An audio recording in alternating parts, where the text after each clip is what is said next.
ভাই কাপড়ের মধ্যে ছিদ্র কেন আসে, ঠিক আছে? তো আজকে এই বিষয়ে কিছু কথা বলতেছি।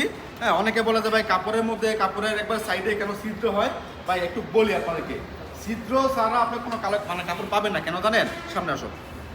দেখেন আমরা যেভাবে কাপড়টা এদিকে আসো, আমরা যেভাবে কাপড়টা আপনার মানে করি মাপ করি, এটা হচ্ছে কাপড় একটা মাপ করতেছি। হ্যাঁ, যেহেতু এটার মাপটা করতে গেলে আমার এটার মধ্যে কাটা করতে হয়, এই জন্য কাটার দাগটা সাইডে থাকে।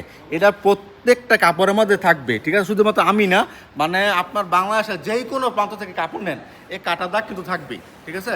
তো এগুলো মানে বুঝে শুনে নিতে হবে। কারণ অনেকে বলে ভাই আমি তো 10 পিস কাপড় নিছি, বা আমি তো মানে 50 পিস কাপড় নিছি, সবগুলো কাপড় তো ভাই ছেঁড়া ফুটা।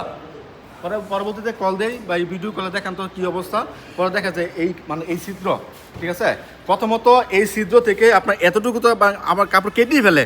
কাপড়ের বহরটা কত, এই বহরে আপুর মনে নাই, আমার মনে হয় বাংলাদেশে এই বহরে আপুর নাই। মানে যে বহরটা আছে এই বহরে আপুর নাই। তারপরেও এইখান থেকে এতটুকু যাবে কাটা, তারপরে এটা ছিদ্রটা, এই ছিদ্র থাকবে স্বাভাবিক। এটা জামার মধ্যে থাকবে, ওড়নার মধ্যে থাকবে, সালোয়ারের মধ্যে থাকবে। এটা দেখে শুনে আপনার কাপড় নিতে হবে, ঠিক আছে? যাই হোক, আসসালামু আলাইকুম।